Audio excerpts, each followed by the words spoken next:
La pluie a commencé avant le coucher du soleil. Elle est arrivée comme un avertissement. D'épais nuages avalaient le ciel orange au-dessus de la petite ville.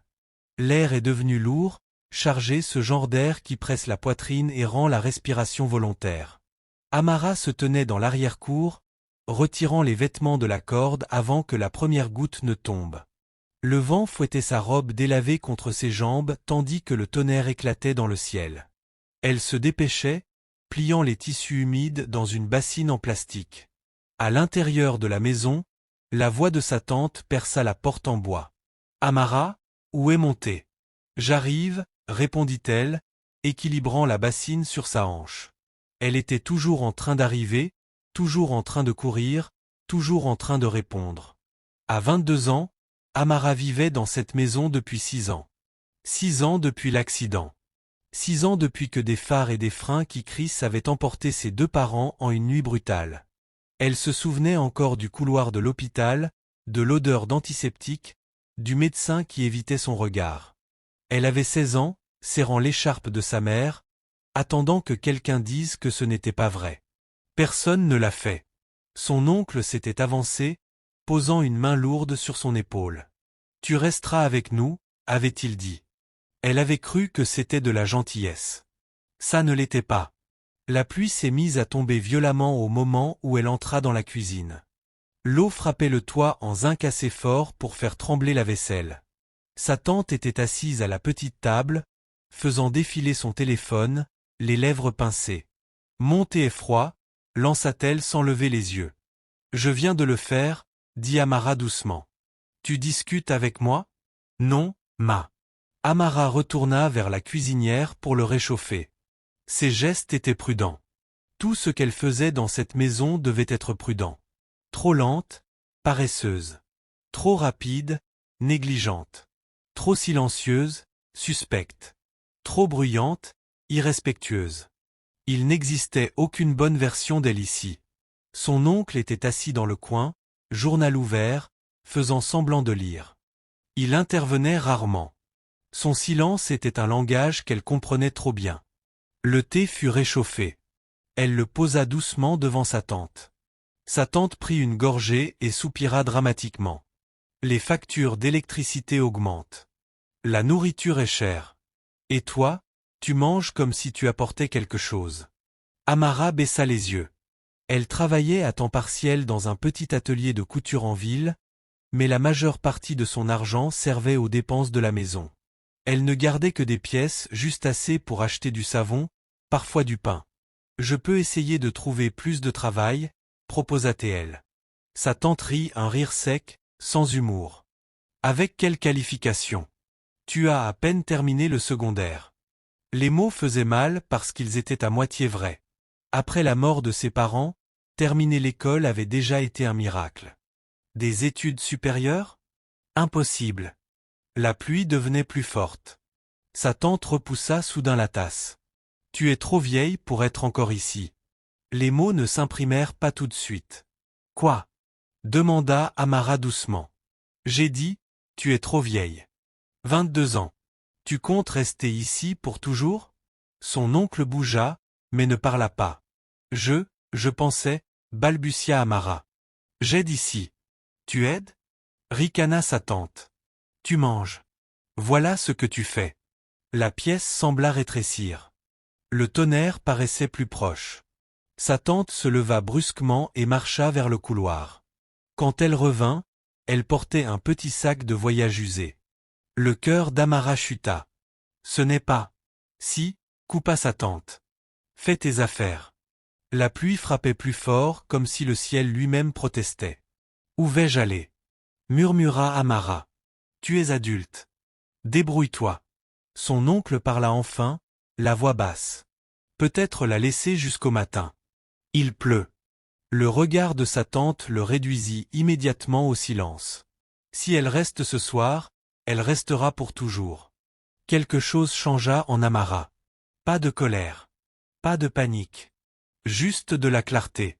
Elle marcha lentement vers la petite pièce qu'elle occupait, un ancien débarras à peine assez large pour un lit étroit et une malle en métal. Elle s'agenouilla, ouvrit la malle. 2 robes. Une paire de sandales. Un petit carnet. L'écharpe de sa mère. Elle la prit doucement et la pressa contre son visage. Une légère odeur de savon à la lavande persistait. Ou peut-être était-ce la mémoire.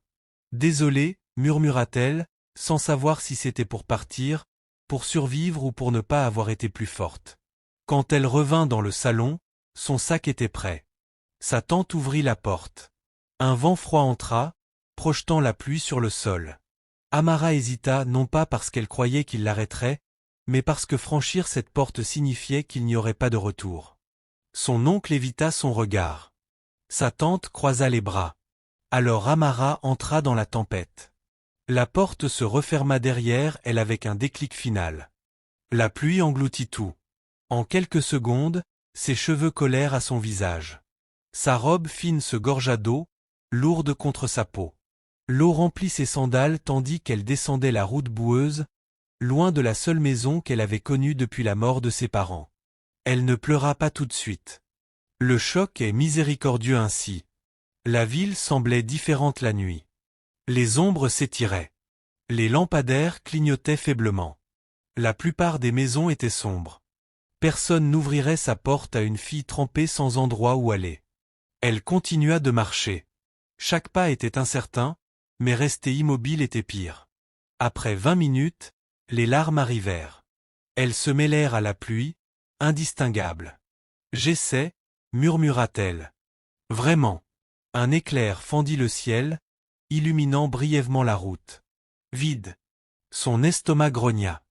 Elle n'avait pas mangé depuis le matin. L'atelier n'ouvrirait pas avant 9 heures. Elle ne pouvait pas dormir devant comme un animal errant. Un nouveau coup de tonnerre la fit sursauter. Ses jambes commencèrent à lui faire mal. La sangle du sac s'enfonçait dans son épaule. La route tournait vers une grande avenue menant hors de la ville vers des quartiers qu'elle n'avait vus que de loin. Grand portail, poste de sécurité, longues allées, un autre monde. Mais ce soir, elle n'avait plus de monde. Alors elle marcha vers l'inconnu. La pluie se calma légèrement, mais l'épuisement la frappa d'un coup. Ses pas ralentirent. Sa vision se brouilla. Les lampadaires brillaient comme des halos. Je ne peux pas m'arrêter, murmura-t-elle. Mais le corps ignore la détermination. Ses genoux cédèrent. Elle trébucha près d'une grande propriété fermée par un portail. Elle se rattrapa à la grille métallique, le fer froid la stabilisa un instant. Des voitures passaient parfois, phare rapide, sans ralentir. Elle glissa contre la grille et s'assit sur le sol mouillé. Pour la première fois, la peur arriva. Et si personne ne venait? Et si son histoire se terminait ainsi? Pas dramatiquement, simplement, silencieusement, sans être remarquée. La pluie tombait de ses cils. Sa mère disait toujours. Les tempêtes ne durent jamais éternellement. Mais quand on est dedans, elles semblent infinies. Amara resserra l'écharpe autour de ses épaules et ferma les yeux juste une seconde, juste pour reprendre des forces. Elle n'entendit pas le léger bourdonnement d'un moteur qui approchait. Elle ne vit pas la voiture noire ralentir. Elle ne savait pas que ce moment précis, trempée, épuisée, abandonnée, serait la dernière nuit où elle se sentirait totalement seule. Les phares s'arrêtèrent devant le portail et le destin retint son souffle. Le moteur ronronnait comme une chose vivante, discret, contrôlé, coûteux. La Rolls-Royce Phantom noire ralentit en approchant des grilles de Colview Estate, un complexe résidentiel privé appartenant à l'un des hommes les plus puissants du pays. À l'intérieur, Ethan Cole leva à peine les yeux de la tablette lumineuse dans sa main. 33 ans. Fondateur et PDG de Coltech Global, un empire de logistique et d'infrastructure y a présent sur 3 continents. Un homme qui s'est construit seul et ne faisait confiance à personne. Sa vie était précision. Des horaires calculés à la minute. Des réunions enchaînées. Des investissements mesurés. Des risques calculés. Les émotions, des variables inutiles. Monsieur, dit prudemment son chauffeur Malik en ralentissant. Il y a quelqu'un près du portail. La mâchoire d'Ethan se crispa légèrement. Il détestait les interruptions. La sécurité doit gérer. Il n'y a personne au poste. On dirait une fille. Ethan leva les yeux, plus agacé que curieux. Puis il la vit. À travers la vitre striée de pluie, sous la lumière blanche des phares, une petite silhouette était assise contre la grille. Trempée. Immobile. Elle ne mendiait pas. Elle ne faisait pas signe. Elle restait simplement là. Et quelque chose dans ce silence le dérangea. La plupart des gens dans le besoin font du bruit. Ils frappent. Ils supplient. Ils exigent. Elle, non, la pluie redoubla, martelant le toit. Ethan fixa la scène quelques secondes de plus que nécessaire. « Attends, dit-il doucement. Malik hésita. « Monsieur, ça pourrait être un piège. » J'ai dit d'attendre. La voiture resta au ralenti. La jeune fille bougea légèrement, comme si elle essayait de se lever sans y parvenir. Sa main serrait un petit sac. Elle avait l'air épuisée. Pas manipulatrice. Pas stratégique. Juste fatiguée. Ethan expira lentement. Déverrouille la porte, Malik. Le chauffeur se tut et appuya sur le contrôle. Le clic doux du verrou retentit plus fort que le tonnerre. Ethan sortit. La pluie imbiba immédiatement son costume gris anthracite parfaitement taillé, mais il ne broncha pas. Il réagissait rarement à l'inconfort. Il marcha vers elle d'un pas régulier, ses chaussures éclaboussant les flaques. De près, elle paraissait encore plus jeune qu'il ne l'avait imaginé. Sa peau brillait sous la pluie. Ses cheveux collaient à son visage. Elle leva lentement les yeux, surprise. Leurs regards se croisèrent et pendant une seconde suspendue, le monde se rétrécit. Ses yeux ne suppliaient pas. Ils étaient méfiants. Forts. Ethan s'accroupit légèrement pour être à sa hauteur. « Tu es blessé ?» demanda-t-il. Sa voix était grave, maîtrisée, empreinte d'autorité même adoucie. Elle secoua la tête. Non. Sa voix était rauque, le froid ou les larmes. Alors pourquoi es-tu assise sous la pluie? Silence. Elle hésita, comme quelqu'un qui calcule quelle part de vérité est sûre. Je n'ai nulle part ailleurs où m'asseoir. Pas dramatique. Pas exagéré. Juste factuel. Ethan ressentit quelque chose d'inattendu. Pas de la pitié. Pas exactement. Une reconnaissance. Il connaissait ce ton. Il l'avait utilisé autrefois. Malik se tenait non loin, mal à l'aise. Monsieur, nous devrions. Ethan leva légèrement la main. Silence. Il l'observa plus attentivement. Pas de blessure visible. Pas d'ivresse. Aucun signe de manipulation. Seulement une fatigue profonde, celle qui s'installe dans les os. Quel âge as-tu? 22. Il hocha la tête. Comment t'appelles-tu? Amara. Le prénom resta suspendu entre eux. Amara, répéta-t-il pensivement. Il se redressa.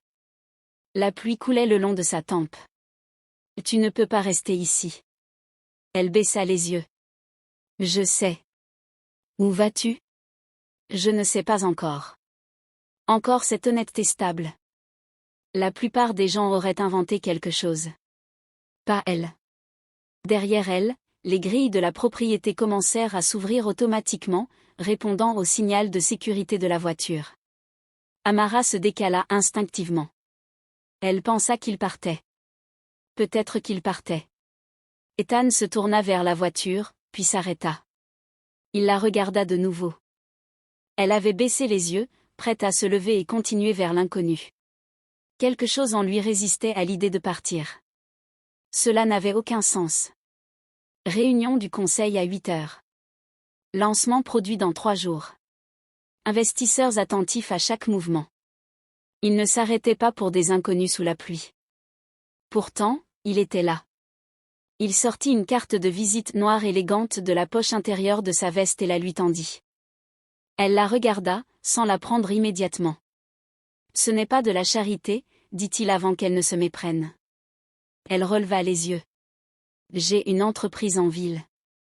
Si tu as besoin de travail, viens demain. 9 heures. Elle cligna des yeux, confuse. Vous ne me connaissez même pas.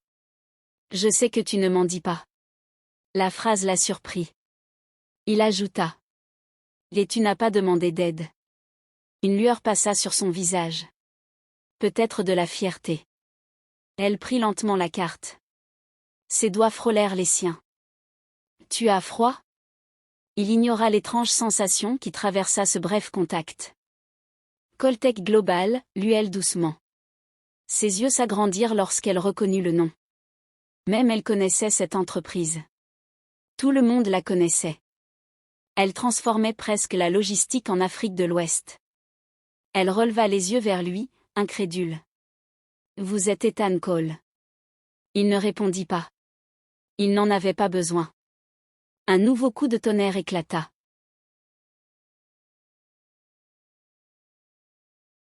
Demain, répéta-t-il. Si tu es sérieuse. Ses lèvres s'entr'ouvrirent. Ce n'était pas de la méfiance. C'était une confusion sincère. Il marqua une pause. Il aurait pu dire « parce que je peux » ou « parce que j'en ai envie ». Mais il répondit honnêtement « parce que quelqu'un m'a donné une opportunité quand je n'avais rien ». Son souffle se coupa légèrement. C'était la première fissure dans son armure. Il se tourna et marcha vers la voiture. Malik ouvrit rapidement la porte, manifestement pressé de partir. Avant d'entrer, Ethan se retourna une dernière fois. « Ne sois pas en retard. » Puis il monta. La portière se ferma. Le moteur ronronna. La Rolls-Royce glissa derrière les grilles et disparut, laissant Amara sous la pluie mais plus invisible. Longtemps, elle ne bougea pas. Elle fixa la carte dans sa main comme si elle pouvait disparaître. Les lettres dorées brillaient sous le lampadaire. Ethan Cole. Chief Executive Officer. Coltech Global. Son cœur battait vite. Ce n'était pas réel. Les hommes riches ne s'arrêtaient pas pour des filles comme elle. Encore moins pour leur offrir un travail. Un test? Un piège? Autre chose? Elle regarda la propriété derrière les grilles. Ce monde semblait inaccessible. Pourtant, pendant un instant, elle y avait été. La pluie devint une bruine légère. Elle avait toujours froid. Elle était toujours sans maison. Mais quelque chose avait changé. L'espoir fragile, dangereux s'alluma en elle. Elle ne pouvait pas retourner chez sa tante. Elle ne pouvait pas errer toute la nuit. Alors elle prit une décision.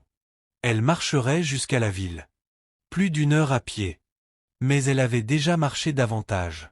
Elle rangea soigneusement la carte dans son sac. « Ne sois pas en retard », murmura-t-elle en marchant vers les lumières de la ville. Quelque chose guidait ses pas. Pas la certitude. Pas la sécurité. La possibilité. Dans la propriété, Ethan se tenait près de la fenêtre de sa chambre, regardant la pluie. Malik resta près de la porte. « Monsieur, vous êtes sûr ?» Ethan ne répondit pas tout de suite. Il observait la route au-delà des grilles, bien qu'elle ait disparu depuis longtemps. « Je ne prends pas de décision impulsive, dit-il enfin. Malik hocha la tête. Pourtant, celle-ci en a l'air. Ethan desserra sa cravate, retira sa veste trempée et la posa sur une chaise. Son esprit revoyait ses yeux. Pas de désespoir. Pas de droit acquis. De la force, et autre chose. La solitude. Il la reconnut parce qu'il la portait aussi. Il se détourna de la fenêtre. Prépare le service RH demain matin. Je veux examiner personnellement tous les candidats débutants. Les sourcils de Malik se levèrent légèrement. Oui, monsieur. La maison retomba dans le silence, mais Ethan ne dormit pas facilement cette nuit-là pour des raisons qu'il refusa d'analyser. Et ailleurs en ville, marchant sous des lampadaires faibles avec les pieds meurtris et le cœur rempli d'un espoir fragile, Amara murmura encore son nom. Ethan Cole. Elle ignorait que, le lendemain à 7 heures, elle entrerait dans son monde, et qu'il ne serait plus jamais le même. Amara dormit à peine. Elle trouva un petit arrêt de bus couvert à l'entrée de la ville et se replia sur elle-même sur le banc en bois, son sac serré contre sa poitrine. La pluie s'était arrêtée au petit matin, laissant les rues humides et brillantes sous une lumière pâle. Chaque fois qu'elle fermait les yeux, le doute revenait. Et si c'était une blague? Et si la sécurité se moquait d'elle? Et s'il ne se souvenait pas? Mais la carte était toujours dans sa main au réveil. Et elle semblait réelle. À 7h30, Elle se tenait de l'autre côté de la rue face au siège de Coltech Global. Le bâtiment s'élevait comme un monument de pouvoir. 40 étages de verre réfléchissant capturant le soleil du matin. Le logo brillait en lettres argentées près de l'entrée. Les employés entraient costumes impeccables, talons résonnants sur le marbre. Amara baissa les yeux vers elle. Elle avait choisi la plus propre de ses deux robes, bleu marine, manches longues. Simple, légèrement passée, mais nette. Elle s'était lavé le visage dans des toilettes publiques et avait soigneusement attaché ses cheveux. Elle n'avait pas l'air d'appartenir ici. Mais elle avança quand même. Le hall était immense. L'air climatisé caressa sa peau lorsque les portes vitrées s'ouvrirent automatiquement. Une odeur de bois ciré et de parfum discret flottait. Un grand écran affichait les statistiques de l'entreprise, revenus mondiaux, routes logistiques, indicateurs d'innovation.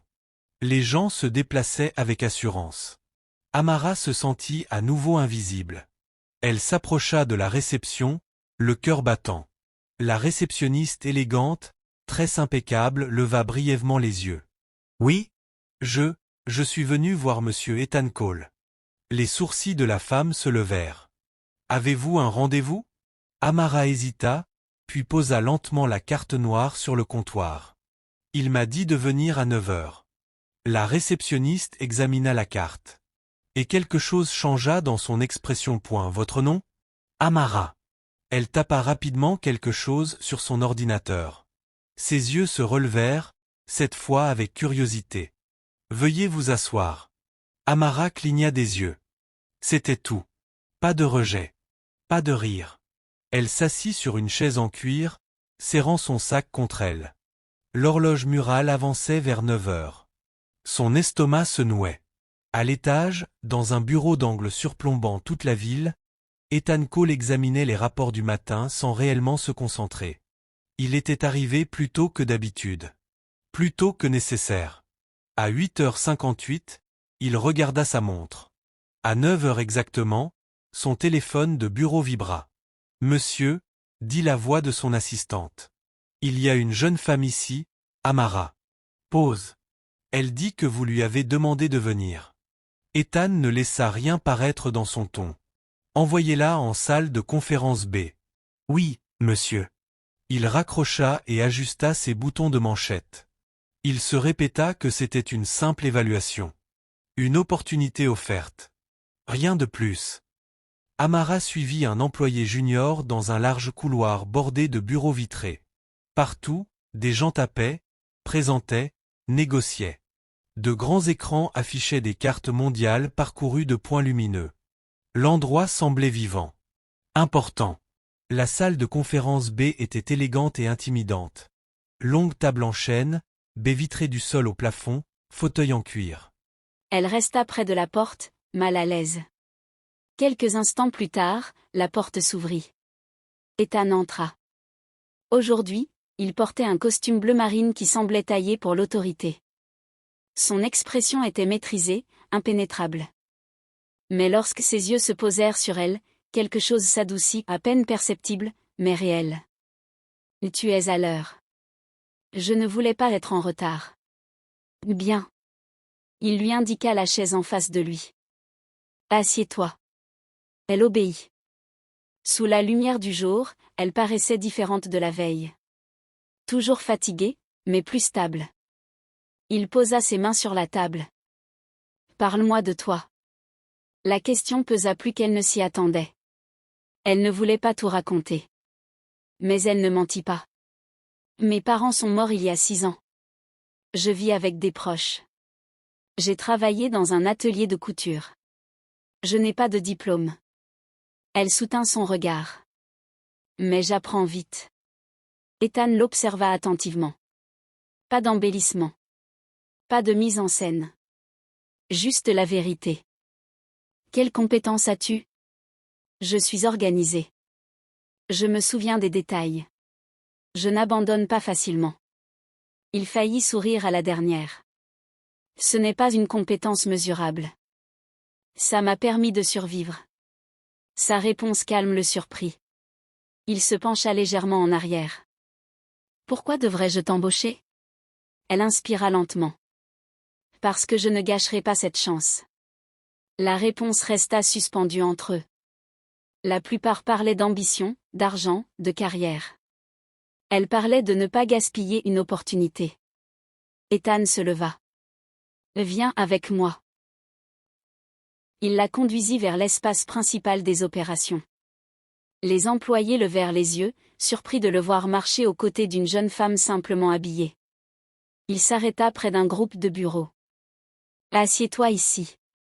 Il tira une chaise. Elle obéit, confuse. Il lui tendit une tablette. Voici un rapport logistique de notre branche au Ghana. Il y a des incohérences dans les délais d'expédition que mes analystes n'ont pas encore identifiés. Ses yeux s'agrandirent. Vous voulez que je l'examine? Oui. Elle hésita. Je n'ai jamais fait ça. Alors commence. Il s'éloigna. Les employés échangèrent des regards curieux. C'est qui? Aucune idée. Amara fixa l'écran. Des lignes de chiffres. Des délais. Des anomalies. Son cœur battait. Elle n'appartenait pas ici. Mais elle refusa de se figer. Elle commença lentement à chercher des motifs. Son esprit fonctionnait différemment. Pas formé académiquement, mais observateur. La couture lui avait appris à repérer les incohérences. 20 minutes. Puis 40. Elle se pencha. 3 expéditions marquées, retard météo. Mais les dates ne correspondaient pas au rapport météo. Elle vérifia une autre colonne. Les coûts de carburant étaient plus élevés. Son pouls s'accéléra. Elle se leva brusquement et marcha vers le bureau vitré d'Ethan. La sécurité hésita mais ne l'arrêta pas. Elle frappa. Entrez, dit-il sans lever les yeux. Je crois avoir trouvé quelque chose. Il releva le regard. Elle posa la tablette devant lui. Ces expéditions sont indiquées comme retard météo, mais il n'y avait pas de tempête ces jours-là. Et les dépenses de carburant ont augmenté en même temps. Il se pencha. Son expression se durcit. Elle continua, plus sûre d'elle. Si les camions ont été redirigés inutilement, quelqu'un pourrait gonfler les coûts. Silence. Ethan leva lentement les yeux vers elle. Ses analystes travaillaient dessus depuis 2 semaines. Elle l'avait trouvé en moins d'1 heure. Assieds-toi. Elle obéit. Il appuya sur un bouton. Appelez l'audit interne immédiatement. Son ton était devenu froid, précis. Quelques minutes plus tard, les cadres arrivèrent. Ethan ne dit pas que c'était elle, mais son regard glissa vers elle une fois. Une approbation discrète, indéniable. Après leur départ, il se tourna vers elle. Tu n'as jamais étudié la logistique? Non. Il hocha la tête. Tu commences aujourd'hui. Son souffle se coupa. Comme quoi? L'assistante exécutive temporaire. Ses yeux s'agrandirent. C'est trop élevé pour quelqu'un comme moi. Il n'existe pas de quelqu'un comme toi ici. Il y a la compétence, ou non. Silence. Tu es compétente. Sa gorge se serra. Personne ne lui avait jamais dit cela. Va voir mon assistante pour les accès. Il marqua une pause. Des Amara? Oui. Ne laisse personne te faire te sentir petite ici. Quelque chose dans sa voix semblait personnel. Je ne laisserai pas. Quand elle sortit, des murmures suivirent. Assistante exécutive. Elle n'a pas l'air qualifiée. Amara entendit. Mais cette fois, quelque chose en elle se redressa. Elle avait gagné cette chaise. Cette tablette. Ce moment. À l'étage, Ethan l'observait derrière la vitre. Elle travaillait déjà sur un autre dossier. Il se répéta que c'était de l'efficacité. Rien de plus. Mais une vérité s'imposait, pour la première fois depuis des années, quelque chose dans son entreprise et peut-être dans sa vie semblait inattendu. Vivant. Et il attendait déjà demain. Le bureau commença à changer après l'arrivée d'Amara. Pas de façon spectaculaire. Subtilement. Ethan le remarqua d'abord. Elle ne cherchait pas à impressionner. Ne dépassait pas les limites. N'était pas déstabilisée par ses corrections. Et elle ne riait pas pour plaire comme d'autres. Elle travaillait. Calmement. Efficacement. Soigneusement. À la fin de la première semaine, elle avait réorganisé un système de planning, codé les priorités en couleurs et signalé 2 contrats nécessitant une révision juridique urgente. Sans jamais s'en vanter. Seulement des notes. Signature nécessaire. Clause 4.2 conflit. Page 18 vérifié. Précis. Intelligent. Et Ethan se surprit à la regarder plus souvent qu'il ne le voulait. 21h47. Presque tout le monde était parti. L'espace était plongé dans une lumière douce, lampe de bureau et reflet de la ville. Amara travaillait encore. Ethan sortit de son bureau, desserrant sa cravate. « Tu es encore là. »« Vous aussi. » Pause. Il faillit sourire. « Ce n'est pas pareil. »« Pourquoi ? » ?»« Je possède l'immeuble et j'y travaille. » Elle répondit calmement. Sans défi. Il s'approcha. « Tu n'as pas besoin de rester si tard. »« J'en ai envie. »« Pourquoi ? » Elle hésita. « Parce que si je pars tôt, je retourne à rien. » Les mots lui échappèrent. Silence. Il se redressa. « Tu n'as nulle part où rester. » Elle se raidit. Il avait remarqué. Bien sûr. Les 2 robes. Les horaires. Le sac toujours avec elle. Je me débrouille. Ce n'était pas une réponse. Sa mâchoire se contracta. Je vais demander au RH de prévoir un logement temporaire. Non. La netteté surprit tout le monde, elle comprise. Je n'ai pas besoin de charité. Ce n'est pas de la charité. Ça y ressemble. La fierté. Il la reconnut immédiatement. Tu crois que je t'ai amené ici par pitié ? Elle hésita. Je ne sais pas pourquoi vous l'avez fait. L'honnêteté frappa plus fort qu'une accusation. Il s'approcha. Parce que tu es capable. Elle le regarda, cherchant la vérité. Vous ne faites pas confiance facilement, dit-elle soudain. Il fut pris de court. Ce n'est pas pertinent. Si.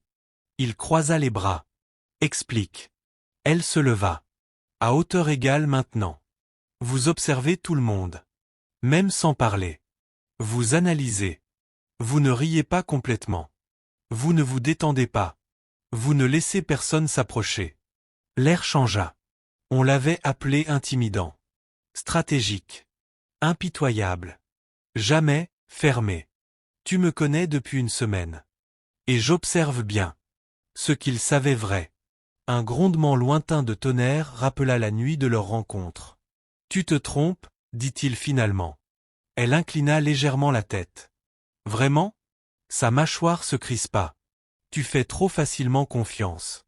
Réflexe défensif. Elle ne sembla pas vexée. Je ne fais pas facilement confiance, dit-elle doucement. Je n'ai simplement pas le luxe de supposer que tout le monde va me faire du mal. La phrase tomba comme un coup silencieux. Parce que lui, le supposait toujours. Que les gens voulaient accès. Influence. Argent. Position. Elle avait appris cette leçon à la dure. Tu es naïve, dit-il. Et toi, tu as peur, répondit-elle. Le silence qui suivit pesa plus lourd que n'importe quelle dispute. Il se tenait maintenant trop près. Assez près pour qu'il remarque la légère odeur de savon sur sa peau. Assez près pour qu'elle voie la fine cicatrice près de son sourcil gauche. Aucun des deux ne recula. « Tu penses que j'ai peur ?» demanda-t-il doucement. « Je pense que tu ne crois pas que quelqu'un reste sans y gagner quelque chose. » Il ne répondit pas, parce qu'elle n'avait pas tort. 2 ans plus tôt, Ethan était fiancé.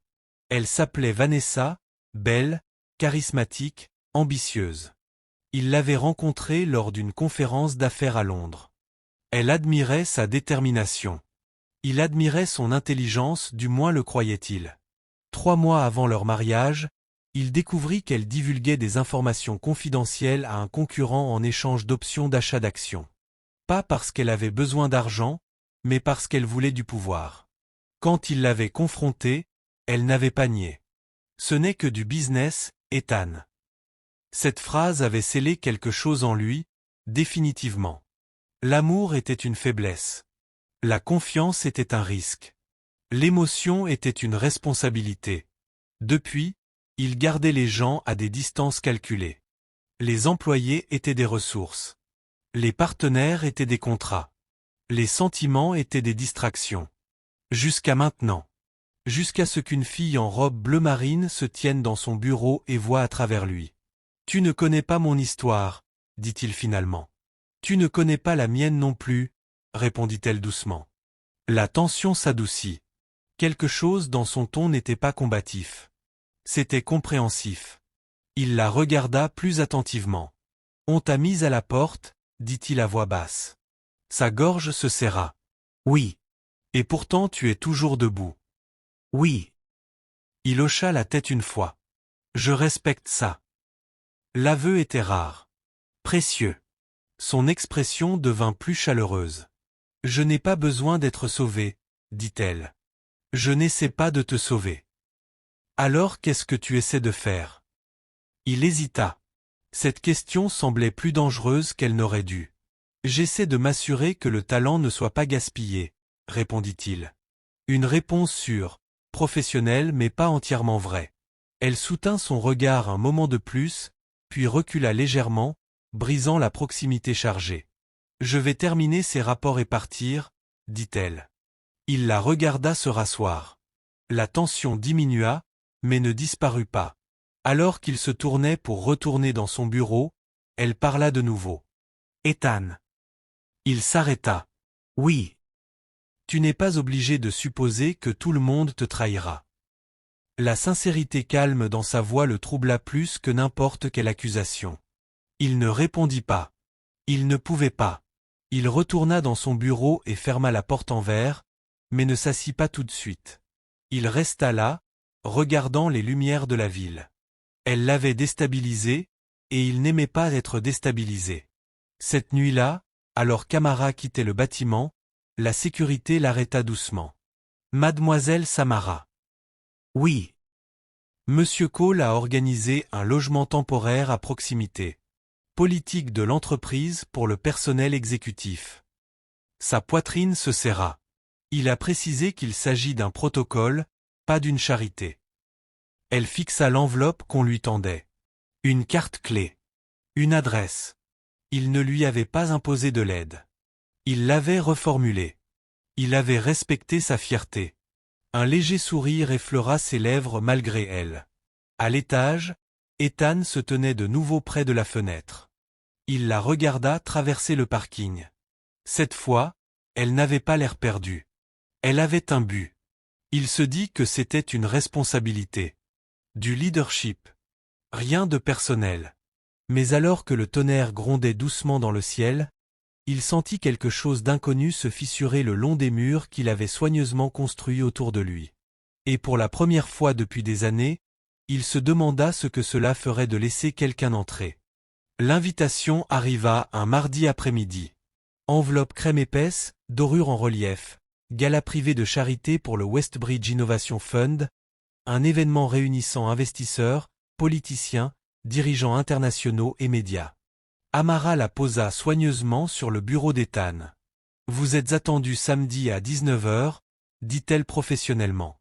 Tenue de soirée. » Il ne leva pas immédiatement les yeux. « Libère mon dimanche matin, répondit-il en parcourant un document déjà terminé. Un bref silence, puis il ajouta avec désinvolture. « Tu viendras avec moi. » Son stylo s'arrêta en plein mouvement. « Pardon. » Il releva enfin les yeux. « J'ai besoin d'une cavalière. » Ses sourcils se haussèrent légèrement. « Vous avez tout un cercle social pour ça. » Je ne mélange pas les affaires et mon cercle social. Ça semble sain. Ses lèvres tressaillirent. C'est stratégique. Elle joignit calmement les mains. Je ne suis pas sûr d'être la bonne personne pour ce genre d'événement. Tu représentes l'entreprise. Je suis votre assistante. Mon personnel exécutif. Il y avait quelque chose de délibéré dans la façon dont il l'avait dit. Elle hésita. Je n'ai pas de tenue de soirée. Ça se règle. Et je n'ai pas ma place dans ce genre de salle. Son regard se fit plus intense. Tu as ta place partout où tu décides de te tenir. Ces mots la touchèrent plus qu'elle ne l'aurait attendu. Elle détourna le regard la première. Je vais y réfléchir. Il hocha la tête une fois, comme si la question était réglée. Aucun d'eux ne reconnut le subtil changement qui venait d'avoir lieu. Samedi arriva plus vite qu'elle ne l'avait imaginé. Amara se tenait devant le miroir de l'appartement fourni par l'entreprise, se regardant avec incrédulité. La robe avait été livrée le matin même, satin vert émeraude profond, épaules dénudées, fluide mais structurée, élégante sans être ostentatoire. Elle avait presque refusé lorsque l'assistante d'Ethan l'avait organisée. Mais la robe lui allait parfaitement, comme si quelqu'un avait anticipé ses mesures sans demander. Ses cheveux formaient de douces vagues attachées d'un côté. Bijoux minimalistes. Talons simples. Elle avait l'air différente. Pas transformée. Révélée. Un instant, elle imagina sa mère la voir ainsi. « Tu te tiens bien » disait sa mère. Amara toucha l'écharpe soigneusement rangée dans son tiroir et murmura. « J'espère. » On frappa à la porte. Son cœur accéléra. Elle ouvrit. Ethan se tenait là, en smoking noir parfaitement taillé. Pour la première fois depuis qu'elle le connaissait, il sembla momentanément sans voix.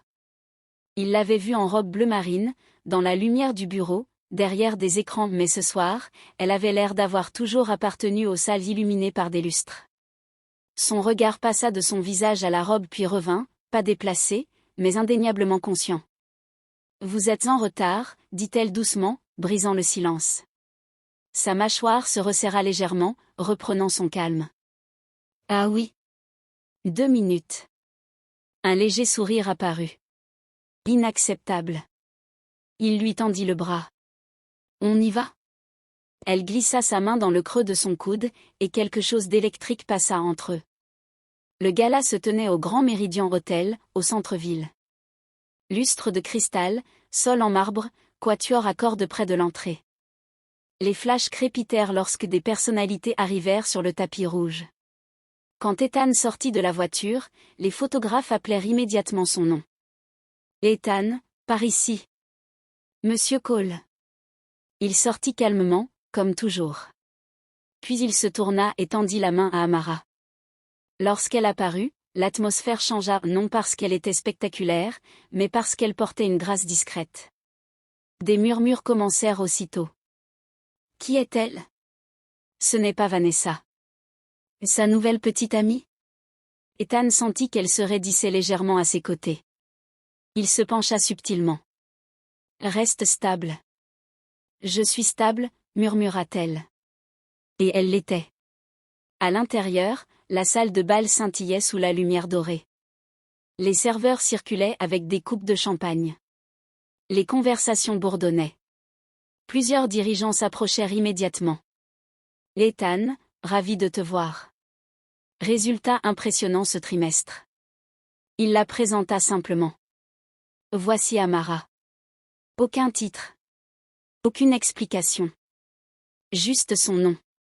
Et cela semblait intentionnel. Tout au long de la soirée, elle observa attentivement nom, dynamique, alliance. À un moment, une femme en robe argentée s'approcha, regard vif. Ethan, murmura-t-elle en posant une main sur son bras. Tu as disparu après Londres. Amara sentit le changement subtil dans sa posture. Les affaires demandaient de l'attention, répondit-il froidement. Le regard de la femme glissa vers Amara. Et voici Amara, répéta-t-il posément. La femme sourit finement. Rafraîchissant. Ce n'était pas un compliment. Amara reconnut la condescendance, mais ne réagit pas. Elle tendit simplement la main avec calme. Enchantée. La femme sembla presque déçue par son sang-froid. Après son départ, Amara parla doucement. Ancien cercle social ? Ancienne erreur. Elle lui jeta un bref regard. Il révélait rarement quelque chose de personnel. Tu ne dois d'explication à personne, ajouta-t-il point. Je n'en demandais pas. Pause. Tu étais mal à l'aise, dit-il. J'observais. Il étudia son profil sous la lumière du lustre. Tu n'es pas intimidé. J'ai connu la fin, répondit-elle doucement. Ça, ce n'est que de l'éclairage coûteux. Il faillit rire. Un vrai rire, pas la version polie, corporative. Et c'est là que quelque chose changea. Il cessa de la voir comme quelqu'un qui l'avait aidé. Il commença à la voir comme quelqu'un qui se tenait à ses côtés, égal, solide, inébranlable. Plus tard dans la soirée, l'hôte invita les principaux donateurs sur scène pour les remercier. Ethan en faisait partie. Il monta sous les projecteurs. Les applaudissements remplirent la salle tandis qu'il prononçait un court discours sur l'innovation et l'accès à la technologie. Son regard parcourut instinctivement la foule. Il la trouva près du fond de la salle de bal. Elle le regardait non avec admiration pour la richesse, mais avec compréhension. Pendant une fraction de seconde, sa voix vacilla presque imperceptiblement. Il termina sans difficulté, mais quelque chose avait changé en lui. Après le programme officiel, la musique remplit la salle. Des couples glissèrent sur la piste de danse. Ethan s'approcha d'elle. On danse? Ce n'était pas vraiment une question. Elle leva un sourcil. Vous ne me semblez pas être quelqu'un qui aime danser. Je n'aime pas. Alors pourquoi? Il tendit quand même la main. Parce que j'en ai envie. Son honnêteté la désarma. Elle posa sa main dans la sienne. Ils se déplacèrent vers la piste, gardant d'abord une distance respectueuse. Sa main se posa à sa taille, ferme, stable. Elle posa l'autre sur son épaule. Ils bougèrent lentement. Pas pour impressionner. Juste présent. De près, le monde semblait plus silencieux. Tu t'en es bien sorti ce soir, dit-il. Tu pensais que non. Je n'étais pas sûre. Tu doutes souvent de moi? Non, admit-il. Alors pourquoi cet air surpris? Il hésita. Parce que tu ne cherches pas l'attention. Et ça t'étonne dans ce monde? Oui. Elle inclina légèrement la tête. Je ne viens pas de ce monde. Il baissa les yeux vers elle. Je sais. Aucun jugement. Juste une reconnaissance. Un silence s'étira entre eux, pas gênant, chargé. Tu es différent ce soir, dit-elle doucement. Comment? Tu ne calcules pas? Sa main se resserra légèrement à sa taille. C'est dangereux. Pour qui? Pour moi. Les mots lui échappèrent avant qu'il ne puisse les retenir. Son souffle se suspendit presque imperceptiblement. La musique ralentit. Ils étaient plus proches maintenant. Trop proches. Il voyait la lumière glisser sur sa peau. Elle sentait le rythme régulier de son cœur sous le smoking. Pendant un instant, le reste de la salle disparut. Pas d'investisseurs. Pas de murmures. Pas d'attente. Juste deux personnes qui s'étaient rencontrées sous la pluie. Tu me fixes, murmura-t-elle. J'évalue, répondit-il automatiquement. Elle sourit légèrement. Menteur. Il ne n'y a pas. À l'autre bout de la salle, plusieurs membres du conseil observaient attentivement. Les investisseurs aussi. Les titres viendraient demain. Les photos circulaient déjà. Mais à cet instant, rien de cela n'avait d'importance, parce que quelque chose d'indéniable venait de faire surface. Ce n'était pas une stratégie. Ce n'était pas du mentorat. Ce n'était pas pratique. C'était quelque chose de plus compliqué. Et de plus dangereux. Quand la musique s'arrêta, ils s'écartèrent lentement. Mais l'espace entre eux semblait plus mince qu'avant. Dehors, lorsque la voiture quitta l'hôtel, le silence remplit l'habitacle, pas gênant, juste plein. Tu t'es bien débrouillé ce soir, dit-il finalement. Vous aussi. Pause. Il la regarda vraiment. Tu n'étais pas déplacé. Je sais. Cette assurance fit retomber quelque chose en lui. Quand la voiture s'arrêta devant son immeuble, aucun des deux ne bougea immédiatement. Merci, dit-elle doucement. Pourquoi? Pour m'avoir vu. Les mots étaient simples, mais profonds. Il ne répondit pas tout de suite, parce qu'il était encore en train de le comprendre lui-même. Il ne faisait pas que la voir. Il commençait à avoir besoin de sa présence. Et cette réalisation le troubla plus que n'importe quel risque professionnel. Elle sortit de la voiture. La porte se referma doucement. Il la regarda entrer avant de dire au chauffeur de partir. Et tandis que les lumières de la ville défilaient derrière la vitre, une pensée refusait de le quitter. Il l'avait invité à ce gala comme une décision stratégique. Mais il était reparti avec quelque chose de bien moins contrôlé. La certitude grandissante que les murs autour de son cœur n'étaient plus solides, et qu'il n'était pas sûr de vouloir qu'ils le soient. Les titres parurent avant le lever du jour. Amara ne les vit pas en premier. Ethan si. Il était déjà dans son bureau à 6h15, examinant des projections de marché, lorsque son téléphone commença à vibrer sans cesse sur son bureau. Une notification. Puis 3. Puis 10. Il les ignora 30 secondes. Puis il prit le téléphone. Le premier titre s'affichait en gras. Un PDG milliardaire apparaît avec une femme mystérieuse. Qui est-elle? Le second était pire. De nulle part à la salle de bal, la nouvelle compagne d'Ethan Cole est-elle un risque stratégique? Il ouvrit l'article. Ils étaient là. Photo du gala. Lui sortant de la voiture. Les dents sur le tapis rouge. Dansant. Image zoomée. Spéculation. Récit inventé. Elle aurait rejoint Coltech il y a seulement quelques semaines. Des sources affirment qu'elle manque de qualifications formelles. Des initiés s'interrogent. Une implication personnelle pourrait-elle compromettre la direction? La mâchoire d'Ethan se contracta. Les commérages ne l'intéressaient pas. Les implications, oui. L'action de Coltech fluctuait selon la perception et la perception changeait. Le téléphone de son bureau sonna. Un membre du conseil. Il refusa l'appel. Ça sonna encore. Un autre. Il répondit. Oui. La voix de l'homme plus âgé était sèche. Ethan, qu'est-ce que c'est que ça? Une photo. Ne sois pas malin.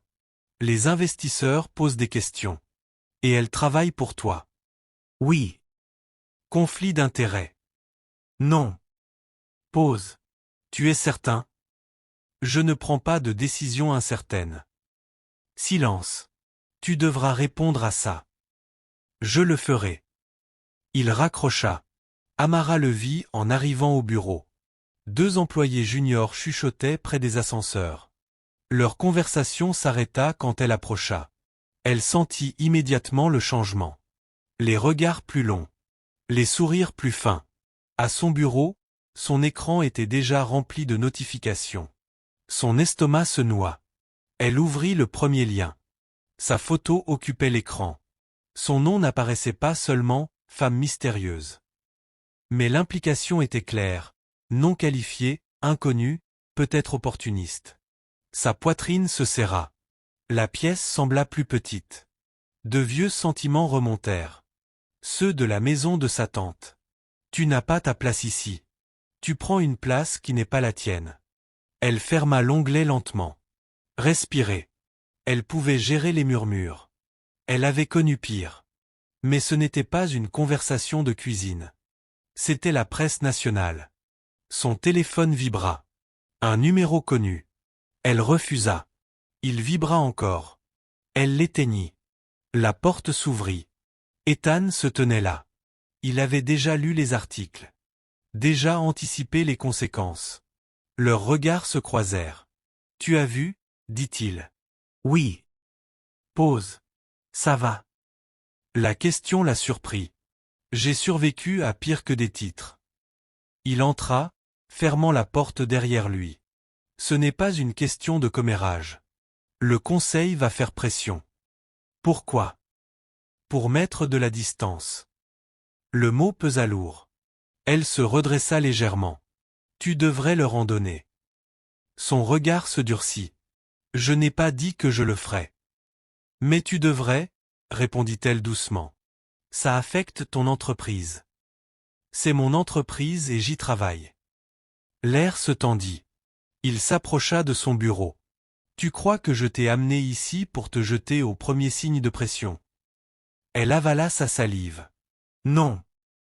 Alors arrête de parler comme si c'était le cas. Son ton n'était pas dur, mais ferme. Derrière les parois de verre, plusieurs employés faisaient semblant de ne pas regarder. Il baissa la voix. Tu n'es pas un risque. Ce n'est pas ce qu'ils pensent. Je me fiche de ce qu'ils pensent. Tu ne peux pas. Le silence tomba parce qu'elle avait raison. Il devait s'en soucier. Mais pas comme il l'imaginait. À midi, une réunion d'urgence du conseil fut programmée. Amara essaya de travailler, mais sa concentration lui échappait. Elle entendait des fragments de conversation en passant. Risque d'image, perception publique, déséquilibre de pouvoir. L'expression lui noua l'estomac. Déséquilibre de pouvoir. Comme si elle avait manipulé quelque chose. Comme si elle l'avait planifié. Sa fierté se réveilla. Elle se leva brusquement et entra dans le bureau d'Ethan. Il examinait des documents de briefing. « Tu devrais me retirer, dit-elle. Il ne leva pas immédiatement les yeux point. « Non. Tu n'y as même pas pensé.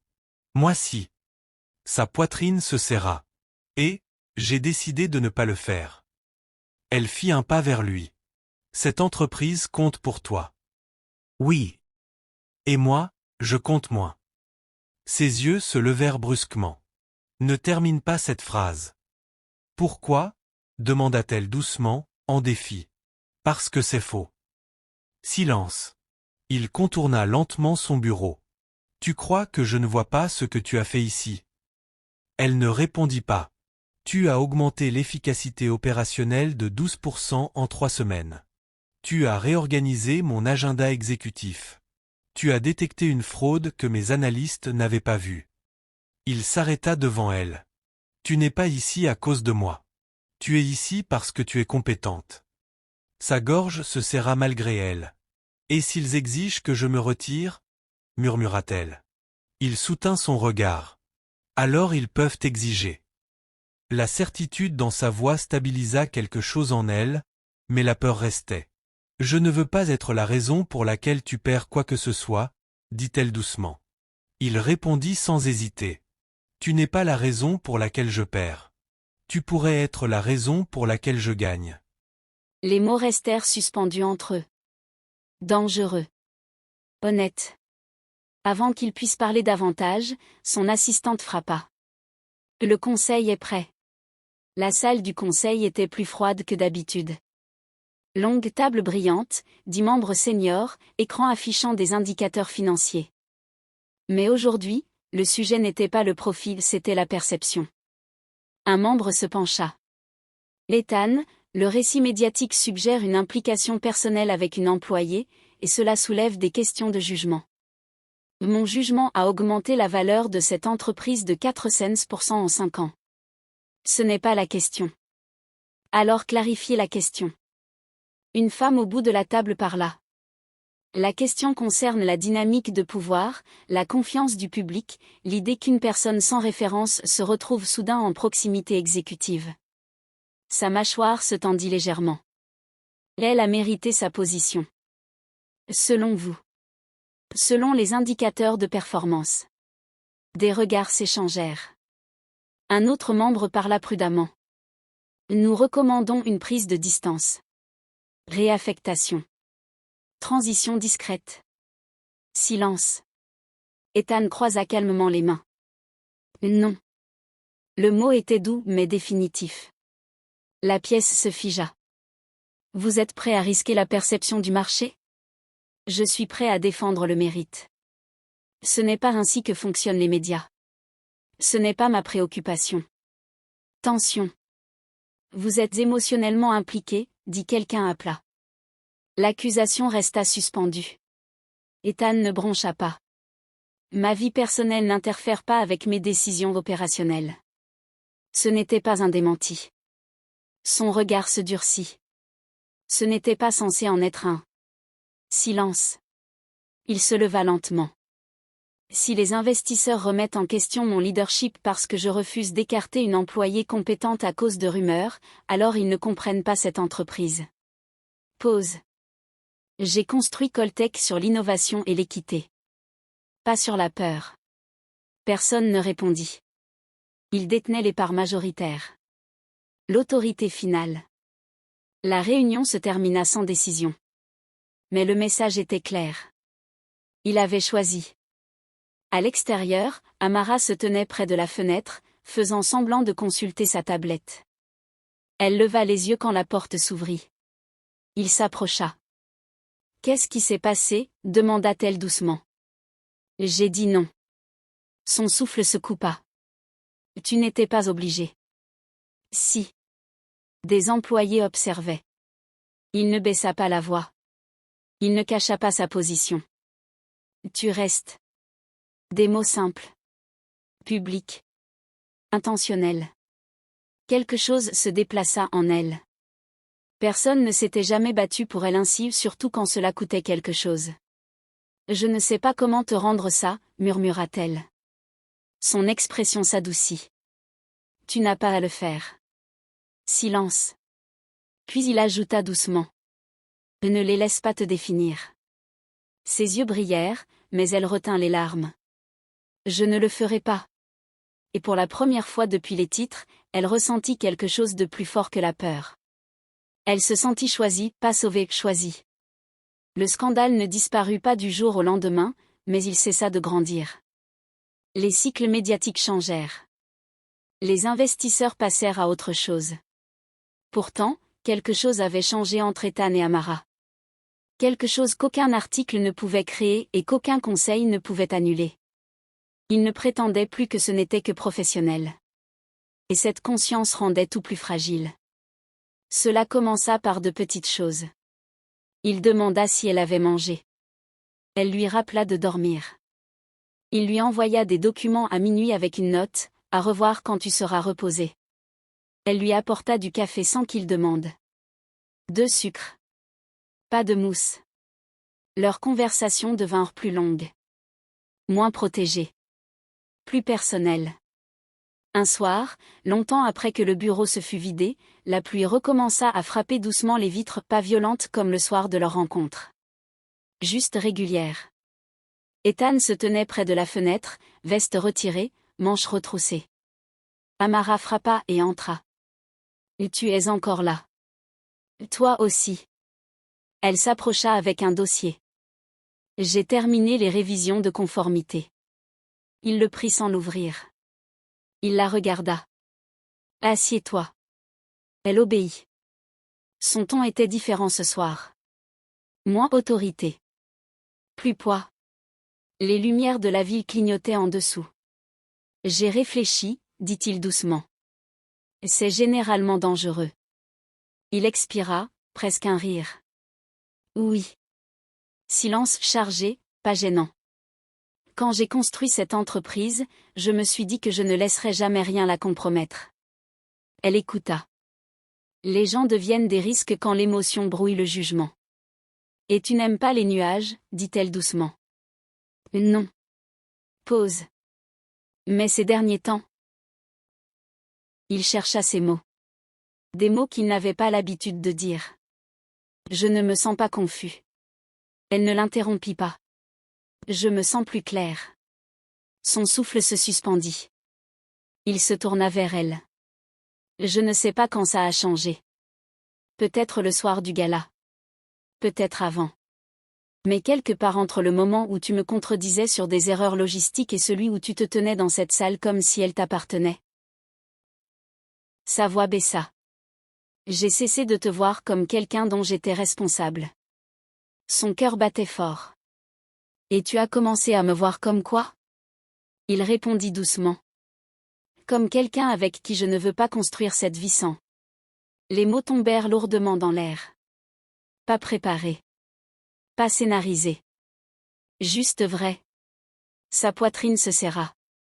Ethan, je n'ai pas besoin d'être sauvé. Son regard ne vacilla pas. Je n'essaie pas de te sauver. Elle se leva, réduisant la distance. Alors qu'est-ce que tu fais ? Je te choisis. La simplicité lui coupa le souffle. Pas de grands gestes. Pas de mise en scène. Juste un choix intentionnel, stable. Elle chercha une hésitation sur son visage. Il n'y en avait pas. Seulement une vulnérabilité rare. Tu ne fais pas facilement confiance, murmura-t-elle. Non. Et ça, ce n'est pas facile. Silence. La pluie continuait. Tu pourrais perdre le contrôle, dit-elle. Je l'ai déjà perdu, admit-il doucement. Cette confession pesait plus que n'importe quelle déclaration d'amour. Sa gorge se serra. Et tu ne sais pas tout de moi. J'en sais assez. Et si je te déçois? Tu ne me décevras pas. Tu ne peux pas le garantir. Non. Mais je peux garantir que je ne partirai pas au premier signe d'imperfection. La référence subtile à son passé était claire. Elle s'approcha encore. Il n'était plus qu'à quelques centimètres. Tu as peur, dit-elle doucement. Oui. De quoi? Que je tienne plus à toi que toi à moi. Son honnêteté la surprit. Je tiens déjà à toi, dit-elle avant de réfléchir. Comme un pas dans le vide. Il se figea. Redis-le. Elle avala sa salive. Je tiens déjà à toi. Voilà. Réciproque. Réel. Sans protection. Un long moment passa. Personne ne bougea. L'air semblait plus léger, plus électrique. Il leva lentement la main, lui laissant la possibilité de s'éloigner. Elle ne le fit pas. Ses doigts effleurèrent sa joue chaud, stable. Ses yeux se fermèrent un instant. Tu me donnes une sensation de paix, dit-il doucement. Un frisson la traversa. Je n'ai jamais été la paix de quelqu'un. Tu le es. Elle rouvrit les yeux. Et tu me donnes un sentiment de sécurité, murmura-t-elle. Cela faillit le briser, car personne ne l'avait jamais décrit ainsi. Pas impitoyable. Pas puissant. Pas intimidant. Sécurisant. Son pouce glissa doucement le long de sa mâchoire. Amara. Elle se pencha légèrement vers lui, pas par désespoir, mais par certitude. Leurs fronts se touchèrent d'abord, lentement, intentionnellement, un souffle partagé, puis il l'embrassa. Pas précipité. Pas possessif. Pas affamé. C'était stable. Délibéré. Comme s'il mémorisait la sensation. Ses mains reposaient légèrement contre sa poitrine, sentant les battements forts et maîtrisés sous ses paumes. Pour une fois, il ne calculait pas. Il ne planifiait rien. Il était simplement présent. Quand ils se séparèrent, le monde semblait différent, plus calme, plus vaste. « Tu réalises que ça complique tout ?» dit-elle doucement. « Oui. »« Et ça ne te dérange pas ?»« Si, » corrigea-t-il doucement. « Mais ça me tient plus à cœur que le reste. » Ses yeux brillèrent légèrement. Elle rit doucement à travers l'émotion. « Tu es terrible pour les discours romantiques. » Je ne visais pas le romantisme. Tu visais quoi? La vérité. Elle hocha la tête. Je ne veux pas me perdre dans le monde de quelqu'un d'autre. Tu ne te perdras pas. Tu ne peux pas promettre ça. Je peux promettre que je ne te laisserai pas rétrécir. La conviction dans sa voix la stabilisa. Et moi, je ne te laisserai pas te cacher, répondit-elle. Un léger sourire apparut sur ses lèvres. Ça ressemble à une menace. C'en est une. Il posa de nouveau son front contre le sien. Parfait. Plus tard, il se tenait sur le balcon devant son bureau. La pluie avait cessé. La ville brillait sous eux. Je pensais que l'amour était une distraction, admit-il doucement. Et maintenant? Maintenant, je pense que c'est un alignement. Elle s'appuya légèrement contre la rambarde. Je ne veux pas être quelque chose qui te rend plus faible. Tu ne le es pas. Et je ne veux pas être choisi par impulsion. Ce n'est pas le cas. Il se tourna vers elle. Je ne prends pas de décision impulsive. Tu t'es arrêté sous la pluie pour moi. Ce n'était pas une impulsion. Alors c'était quoi? Il la regarda attentivement. Une reconnaissance. Son cœur se gonfla. Tu t'es vu en moi? Oui. Et maintenant, je vois quelqu'un de plus forte que je ne l'étais. L'émotion traversa son visage. Tu n'as pas l'habitude de dire ce genre de choses, n'est-ce pas? Non. Ça te fait peur? Oui. Elle sourit doucement. Tant mieux. Il haussa un sourcil. Pourquoi? Parce que ça veut dire que c'est important. Le silence retomba mais il n'était plus lourd. Il était certain. Après tout la pluie, le scandale, la tension du conseil, ils étaient arrivés là. Pas par hasard.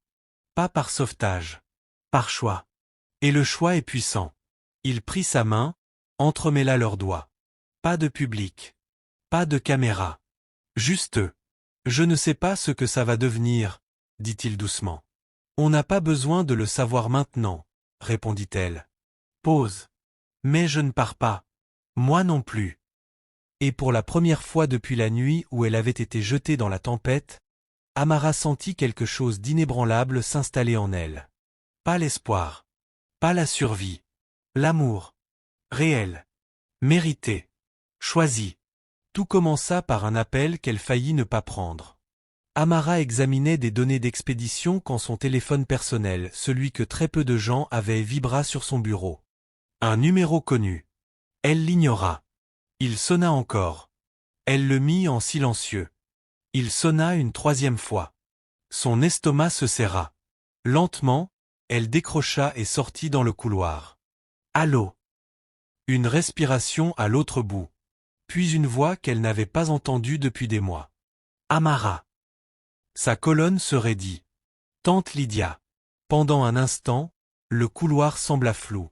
Oui, répondit Amara, d'une voix neutre. Le ton de sa tante devint soudain doux, fragile. Ma fille, je t'ai vue à la télévision.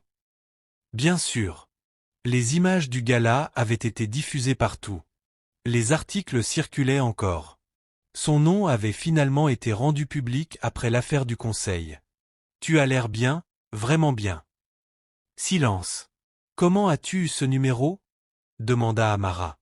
Ce n'est pas important. Ça l'était. Mais Amara n'insista pas. Sa tante s'éclaircit la gorge. Je voulais appeler, depuis un moment. Pour t'excuser. Le mot semblait étranger. M'excuser. Le couloir sembla trop étroit. Pourquoi? Demanda Amara doucement. Pause. Pour la façon dont ça s'est terminé. La façon dont ça s'est terminé. Pas les années de rabaissement. Pas la nuit où elle l'avait enfermé dehors. Juste la fin. Amara ferma brièvement les yeux. Qu'est-ce que tu veux? Sa tante hésita. Est-ce qu'on peut se voir? Elle n'en parla pas à Ethan tout de suite. Elle se dit que c'était son passé. Sa clôture. Mais ce soir-là, alors qu'ils examinaient des contrats, il remarqua immédiatement sa distraction. Tu as raté un chiffre, dit-il calmement. Elle cligna des yeux. C'est vrai. Elle ne ratait jamais les chiffres. Il posa la tablette. Qu'est-ce qu'il y a? Elle hésita puis décida qu'elle n'allait plus tout porter seule. Ma tante a appelé. L'air changea. Celle qui? Oui. Sa mâchoire se tendit légèrement. Elle veut quoi? Me voir. Quand? Demain. Silence. Tu n'y vas pas seul, dit-il immédiatement. Si. Elle le regarda. Elle ne m'intimide plus. Ce n'est pas ça qui m'inquiète. Elle comprit. J'ai besoin de le faire moi-même. Son instinct protecteur lutta contre son respect pour son autonomie. Où? Un café près de mon ancien quartier. Son regard s'assombrit légèrement. Je serai à proximité. Elle sourit presque. Tu ne lui fais pas confiance. Je ne fais confiance à personne qui t'a laissé sous la pluie. Pas de colère. Juste un fait. Elle s'approcha. Je ne suis plus cette fille. Je sais. Alors laisse-moi gérer. Il la fixa longuement, puis hocha la tête.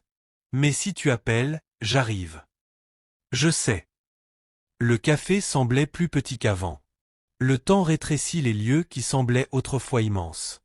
Elle arriva 10 minutes en avance, pas par nervosité, mais pour marcher dans la rue. La même rue sous la pluie. Le même coin où elle avait attendu un bus sans argent. Sa poitrine se serra, pas de douleur. De distance. Elle avait survécu. Quand sa tante entra, Amara la reconnut à peine. Plus âgée. Plus mince. Moins dure. Elles restèrent face à face un instant. Tu as changé, dit sa tante doucement. Oui. Elles s'assirent. Silence maladroit. Sa tante tripotait son sac. Je ne pensais pas que ça finirait comme ça. Comme quoi? Toi, travaillant pour ce milliardaire, à la télévision, dans les journaux. Amara soutint son regard. Tu ne pensais pas que je survivrais. Sa tante tressaillit. Ce n'est pas juste. Silence. J'étais dépassée, dit sa tante prudemment. L'argent manquait. Tu étais une responsabilité. J'avais 16 ans. Sa tante avala. J'ai fait ce que je pensais nécessaire. Tu m'as enfermé dehors pendant une tempête. La franchise fit trembler légèrement ses mains. Je pensais que tu reviendrais le matin. Amara la regarda. Des excuses partielles. Défensives. J'ai marché pendant des heures, dit Amara doucement. J'aurais pu disparaître. Un silence. Mais tu n'as pas disparu, murmura sa tante. Non. Puis la voix de Lydia baissa. Ton oncle a perdu son travail. Voilà la vérité. Nous avons des difficultés. Amara ne réagit pas immédiatement. Je ne serais pas venue si ce n'était pas sérieux. Bien sûr que non. De quoi as-tu besoin? Demanda Amara calmement. Sa tante hésita. La fierté contre la nécessité. D'aide. Aide financière. Amara s'appuya lentement. Toutes les nuits de faim. Les larmes. Les insultes. Elle pouvait refuser. Elle pouvait partir. Au lieu de cela, elle se surprit elle-même. Je te pardonne. Sa tante cligna des yeux. Ce n'est pas ce que je... Je te pardonne, répéta Amara doucement. Mais le pardon ne signifie pas l'accès. Confusion. Tu es en colère. Je l'étais. Je ne le suis plus. Les yeux de Lydia se remplirent de larmes. Tu as changé. Oui. Pause. Je ne reviendrai pas vivre dans cette maison. Et je ne ferai pas semblant que nous sommes proches. Sa tante baissa les yeux. Mais je ne te laisserai pas non plus avoir faim. Amara sortit une enveloppe et la posa sur la table. Un chèque suffisant pour stabiliser, pas pour dépendre. Sa tante fixa l'enveloppe. Tu ne nous dois rien. Je sais. Alors pourquoi? La voix d'Amara resta stable. Parce que je refuse de devenir ce qui m'a blessée. Le silence devint dense. Des larmes coulèrent sur le visage de Lydia. J'ai été dure avec toi.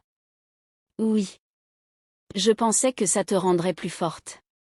Amara répondit doucement. Ça l'a fait. Et tu ressembles à la sécurité, murmura-t-elle. Cela le bouleversa presque, parce que personne ne l'avait jamais décrit ainsi. Pas impitoyable, pas puissant, pas intimidant, rassurant. Sa tante la regarda différemment. Pas comme un fardeau. Comme une femme. Je suis désolée, murmura-t-elle sans excuse cette fois. Et ça comptait davantage. Amara se leva. J'espère que les choses s'amélioreront. Tu viendras nous voir? Non. Pas cruel. Juste honnête. Elle sortit.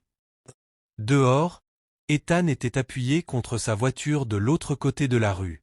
Ils ne se cachaient pas. Leurs regards se croisèrent. Ça va? Oui. Elle a demandé de l'argent? Oui. Et j'en ai donné. Tu n'étais pas obligé. Je sais. Tu regrettes? Non. Pourquoi? Parce que je ne suis pas celle qu'ils m'ont fait croire que j'étais. Sa poitrine se serra. Elle a dit quoi? Elle s'est excusée. Tu la crois? Elle avait besoin de quelque chose, mais une partie était sincère. Et ça me suffit. Il l'observa. Pas de tremblement. Pas de larmes. Juste une force calme. Tu es remarquable. Non. Je suis libre. Il prit sa main. Tu n'as pas laissé ça t'endurcir. J'aurais pu. Je sais. Il la regarda avec admiration. Je pensais te protéger du monde. Tu l'as fait. Mais je me protégeais déjà avant toi. Il sourit pas arrogant, fier. En s'éloignant, le quartier rétrécit derrière eux. Elle n'était pas revenue supplier. Ni prouver quoi que ce soit. Elle était revenue fermer une porte. Et elle repartit plus légère. À côté d'elle, Ethan comprit quelque chose. Il n'était pas tombé amoureux d'une fille sauvée sous la pluie, mais d'une femme qui avait affronté sa tempête et était restée debout. Ethan ne prenait pas de décision rapide. Il construisait lentement. Stratégiquement. Mais aimer Amara n'avait pas suivi la stratégie. Ça avait suivi la vérité. Et une fois qu'il l'admit, tout devint clair. Il allait l'épouser. Pas un jour. Bientôt. Il planifia discrètement. Pas un spectacle. Pas un cirque médiatique. Un moment à eux. Il choisit la plage, un endroit privé, à 1 heure de la ville.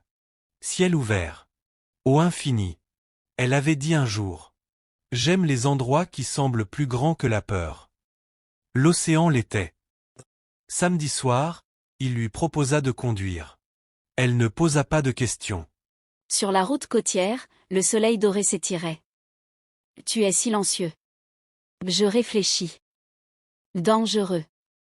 Oui. Ils arrivèrent. Le ciel orange et rose. La plage presque vide. C'est magnifique. Oui, dit-il en la regardant, pas l'océan. Elle marcha pieds nus dans le sable. Libre.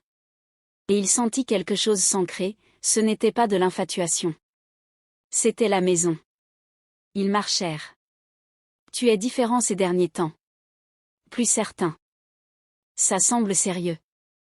Ça l'est. Tu ne vas pas me licencier? Jamais. Il inspira. Tu te souviens de la première nuit? Sous la pluie. Oui. Maintenant je sais pourquoi je me suis arrêtée. Pourquoi? Parce que tu n'étais pas une distraction. Tu étais un tournant. Silence. J'ai tout construit seul. J'en étais fière. Je pensais que l'indépendance était la force, mais je ne veux pas construire le reste de ma vie seule. Ses yeux brillèrent. Tu m'as changé. Pas en demandant. En étant. Il recula légèrement, puis posa un genou au sol. Son souffle se coupa. Il sortit une petite boîte en velours. Je n'ai pas de discours. Tu en as toujours. Pas pour ça. Il ouvrit la boîte. Une bague simple. Élégante. Je ne veux pas te sauver. Je ne veux pas te posséder. Je veux me tenir à côté de toi. Égal. Toujours. Sa voix se radoucit. Amara, veux-tu m'épouser? Les vagues s'écrasèrent. Elle le regarda, l'homme de la pluie, maintenant à genoux dans le sable, la choisissant. Elle rit à travers les larmes. Oui. Oui. Oui. Le soulagement traversa son visage. Il glissa la bague. Parfaite. Comment savais-tu ma taille? Je fais attention. Elle rit. Il se releva. Elle l'embrassa. J'ai été jetée dans une tempête, murmura-t-elle. Dès maintenant? Maintenant, je choisis le calme. Ils restèrent jusqu'à la nuit. Ça semble irréel, dit-elle. Ça te fait peur? Oui. Bien. Tu es terrible. Tu peux encore changer d'avis. Ne dis pas ça. Je ne veux pas que tu te sentes piégé. Je me suis éloignée de ceux qui voulaient me contrôler, je marche vers toi. Cela l'apaisa complètement. Tu ne m'épouses pas pour l'argent. Si je voulais juste l'argent, je ne me disputerais pas avec toi sur les plannings. Il sourit. Pourquoi alors? Parce que tu m'as choisi quand c'était compliqué. Parce que tu m'as défendu quand ça coûtait quelque chose. Et parce que tu ne me regardes pas comme quelqu'un à réparer. Il posa son front contre le sien. Je te vois comme quelqu'un avec qui grandir. L'océan s'étendait à l'infini. Pas de caméra. Pas de titre. Juste 2 personnes qui s'étaient rencontrées sous la pluie et avaient construit quelque chose de solide. En marchant vers la voiture, doigts entrelacés. Et maintenant, demanda-t-elle. Il sourit légèrement. Maintenant, on prépare un mariage. Petit. Oui. Privé? Définitivement. Pas de médias. Absolument point. Elle serra sa main. Et pas d'extravagance excessive. Il marqua une pause. Une extravagance raisonnable? Elle rit, et le vent emporta le son. La tempête qui avait autrefois défini sa vie l'avait conduite ici. Pas sauvée. Pas dépendante. Choisie. Et pour la première fois depuis cette nuit sous la pluie, l'avenir ne semblait plus incertain, il semblait intentionnel. Le mariage ne fut pas ce que les médias attendaient. Pas de communiqué de presse. Pas d'exclusivité dans les magazines. Pas de compte à rebours viral. Et c'était exactement ce qu'il voulait. Ethan aurait pu louer un palais. Il aurait pu privatiser une île entière. Mais quand il demanda à Amara ce qu'elle voulait, elle répondit simplement. La paix. Alors c'est ce qu'ils construisirent. La cérémonie eut lieu dans un domaine jardin privé surplombant l'océan, la même portion de côte où il avait fait sa demande. Des roses blanches bordaient l'allée. La lumière douce des bougies brillait tandis que le soleil descendait vers l'horizon. Un quatuor à cordes jouait des instrumentaux de chansons qui ne signifiaient quelque chose que pour eux. Moins de 100 invités, des membres du conseil, quelques amis proches, des employés devenus famille, et des enfants du centre d'aide aux jeunes où Amara faisait du bénévolat depuis des mois. Elle avait insisté. Ils font partie de l'avenir. Ethan n'avait pas discuté. Il avait appris que lorsqu'elle parlait de sens, elle le pensait vraiment. Dans la suite nuptiale, Amara se tenait devant un miroir. Sa robe était élégante, satin ivoire, ajustée mais fluide, manches longues avec une dentelle délicate. Rien de bruyant. Rien d'excessif. Cousu à l'intérieur de la robe, un petit morceau du foulard de sa mère. Caché, mais présent. Elle toucha l'endroit doucement. J'y suis arrivée, murmura-t-elle à la mémoire de ses parents. Pas de demoiselle d'honneur chaotique, pas d'escorte dramatique, juste une amie proche ajustant son voile. Tu es calme. Oui. Pas nerveuse? Amara sourit. J'ai survécu à pire que le mariage. Elles rirent. Mais sous l'humour, il y avait la vérité. Ce n'était pas un saut dans l'inconnu. C'était un pas vers quelque chose qu'elle avait déjà pleinement choisi. Dehors, Ethan attendait sous une arche florale blanche. Veste de smoking ivoire, pantalon noir, style minimal et intemporel. Il ne faisait pas les 100 pas. Mais sa poitrine était serrée, pas par peur, par l'ampleur du moment. Malik, son chauffeur de longue date devenu ami, se tenait à côté. Tu as l'air sérieux. Je le suis. Nerveux? Non, conscient. Conscient de ce que cela signifiait. Conscient du chemin parcouru depuis l'homme qui pensait que l'amour était une faiblesse. La musique changea. Les invités se levèrent. Puis elle apparut. Au bout de l'allée. Pendant un instant, la brise de l'océan sembla s'arrêter. Amara avançait seule non parce qu'elle n'avait pas de famille, mais parce qu'elle choisissait d'entrer dans cette vie par sa propre force. Chaque pas était stable. Chaque respiration contrôlée. La gorge d'Ethan se serra. Il l'avait vue dans des salles de bal, des bureaux, sous la pluie, mais ceci était différent. Elle n'était plus la fille rencontrée par hasard. Elle était la femme qu'il avait choisie et qui le choisissait en retour. Quand elle arriva, ils se regardèrent. « Tu as l'air certain », murmura-t-elle. « Je le suis. » Elle sourit. « Bien. » Son pouce traça doucement la ligne de sa mâchoire. La Amara. Elle se pencha légèrement vers lui, non par désespoir, mais par certitude. Leurs fronts se touchèrent d'abord, lentement, intentionnellement, un souffle partagé, puis il l'embrassa. Pas précipité, pas possessif, pas affamé. C'était stable, délibéré, comme s'il mémorisait la sensation. Ses mains reposaient légèrement contre sa poitrine, sentant le battement fort et contrôlé sous ses paumes. Pour une fois, il ne calculait pas.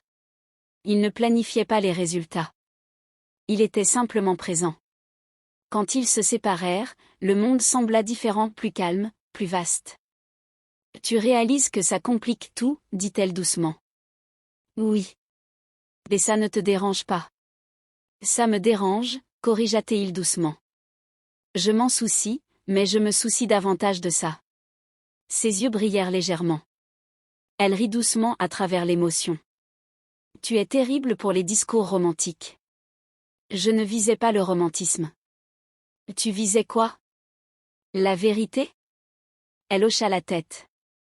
Je ne veux pas me perdre dans le monde de quelqu'un d'autre. Tu ne te perdras pas. Tu ne peux pas promettre ça. Je peux promettre que je ne te laisserai pas rétrécir. La conviction dans sa voix la stabilisa. Et moi, je ne te laisserai pas te cacher, répondit-elle. Un léger sourire apparut sur ses lèvres. Ça ressemble à une menace. C'en est une. Il posa de nouveau son front contre le sien. Bien. Plus tard dans la nuit, ils se tinrent sur le balcon devant son bureau. La pluie s'était arrêtée. La ville brillait sous eux. Je pensais que l'amour était une distraction, admit-il doucement. Et maintenant, je pense que c'est peut-être un alignement. Elle s'appuya légèrement contre la rambarde. Je ne veux pas être quelque chose qui te rend plus faible. Tu ne le es pas. Et je ne veux pas être choisi par impulsion. Tu ne l'as pas été. Il se tourna complètement vers elle. Je ne prends pas de décisions impulsives. Tu t'es arrêté sous la pluie pour moi. Ce n'était pas une impulsion. Alors c'était quoi? Une reconnaissance. Son cœur se gonfla. Tu t'es vu en moi? Oui. Et maintenant, je vois quelqu'un de plus fort que moi. L'émotion traversa son visage. Tu n'as pas l'habitude de dire ce genre de choses, n'est-ce pas? Non. Ça te fait peur? Oui. Elle sourit doucement. Tant mieux. Il leva un sourcil. Pourquoi? Parce que ça veut dire que c'est important. Le silence retomba, mais il n'était plus lourd. Il était certain. Après tout, la pluie, le scandale, la tension du conseil, ils étaient arrivés ici. Pas par accident. Pas par sauvetage. Par choix. Et le choix est puissant. Il attrapa sa main et entrelaça leurs doigts. Pas de public, pas de caméra, seulement eux. Je ne sais pas ce que ça deviendra, dit-il doucement. On n'a pas besoin de le savoir maintenant, répondit-elle. Pause. Mais je ne pars pas. Moi non plus. Et pour la première fois depuis la nuit où elle avait été jetée dans la tempête, Amara sentit quelque chose d'inébranlable s'installer dans sa poitrine. Pas l'espoir. Pas la survie. L'amour réel, mérité, choisi. L'officiant resta simple. Pas de discours dramatique, seulement de l'intention. Les vœux. Ethan parla en premier. J'ai passé des années à construire une vie qui semblait puissante. Mais la puissance sans partenariat est vide. Il ne quitta pas ses yeux. Tu es entré dans ma vie pendant une tempête, sans demander d'être sauvé, sans demander de pitié, simplement debout. Tu m'as appris que la force n'a pas besoin de dominer, elle doit s'aligner. Sa voix se fit plus douce. J'ai promis de me tenir à côté de toi. Pas devant. Pas au-dessus. À côté. Les yeux d'Amara brillèrent. Quand ce fut son tour, elle ne lut rien. J'ai longtemps cru que survivre était la plus grande réussite. Mais tu m'as montré que la sécurité peut se partager. Des invités essuyaient discrètement des larmes. Tu ne m'as pas choisi quand c'était facile. Tu m'as choisi quand c'était compliqué. Je promets de ne jamais rétrécir à côté de toi et de ne jamais te laisser te cacher derrière ta force quand tu as besoin de douceur. Je promets de construire avec toi, grandir avec toi, et rester solide quand les tempêtes reviendront. L'officiant sourit. Et ainsi, ils devinrent mari et femme. Le baiser ne fut pas spectaculaire, il fut profond, certain, mérité. Les applaudissements remplirent le jardin tandis que l'océan s'étendait derrière eux, non comme symbole de richesse, mais comme rappel de l'immensité de la vie. La réception fut intime et chaleureuse. Lumière douce, musique live, rire. Pas de presse. Pas de titre. Juste de la joie. À un moment, Ethan l'entraîna sur la piste comme au gala, mais cette fois sans murmure ni regard critique. Tu ne calcules plus, taquina-t-elle. J'ai pris ma retraite, presque. Elle posa sa tête sur son épaule. De l'autre côté de la salle, les enfants du centre les regardaient avec admiration. Amara les remarqua. Elle serra la main d'Ethan. Prêt? Pourquoi? Elle l'amena au centre, tapa doucement son verre. La salle se tut. Ethan la regarda, elle ne lui avait pas parlé de ça. J'ai grandi sans stabilité, dit-elle calmement. Et je sais ce que ça fait d'être invisible. Alors au lieu de cadeau d'invité, Ethan et moi annonçons quelque chose. Elle le regarda. Intriguée. Nous lançons la Rhin Foundation. Le nom le frappa immédiatement. La pluie.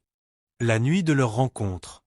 Notre fondation offrira logement, bourse d'études et programmes d'insertion pour les jeunes quittant des foyers instables.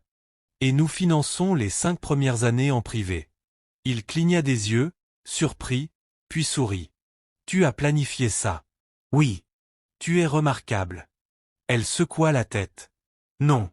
Je suis reconnaissante. Il prit le micro.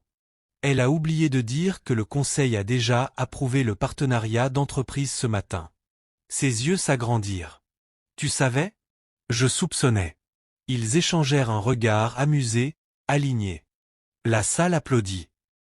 Plus tard, quand les invités furent partis et que les bougies s'étaient éteintes, ils se tinrent seuls près de l'eau. Ses talons à la main. Sa veste sur le bras. Tu réalises que c'est permanent? Oui. Tu te sens piégé? Non. Et toi? Je me sens ancré. La lune se reflétait sur l'eau. Il passa son bras autour de sa taille. Tu penses parfois à cette nuit? Oui. Qu'est-ce que tu ressens? De la gratitude. Pourquoi? Pour ne pas avoir abandonné. Il hocha la tête. Si je ne m'étais pas arrêté. Tu ne peux pas savoir, dit-elle doucement. Puis elle leva les yeux vers lui. Moi, je sais. Pourquoi? Parce que tu n'es pas aussi froid que tu le prétends. Il sourit presque. Il embrassa son front. Je suis heureux qu'il ait plu cette nuit-là. Elle sourit. Moi aussi. Ils restèrent là, écoutant les vagues. Pas de peur. Pas de manque. Pas d'incertitude, seulement un partenariat.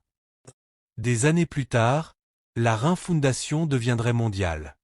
Des jeunes autrefois abandonnés recevraient des diplômes financés par le programme. Des centres porteraient une plaque.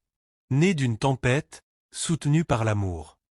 Mais ce soir-là, rien de tout cela n'avait encore d'importance. Seulement ceci. Une fille jetée sous la pluie. Un homme qui s'est arrêté. 2 vies qui se sont croisées non par sauvetage, mais par reconnaissance. Et un amour construit non sur le besoin, mais sur le choix. Merci d'avoir regardé. Si vous avez aimé l'histoire, abonnez-vous à la chaîne et dites-nous d'où vous regardez. Passez une merveilleuse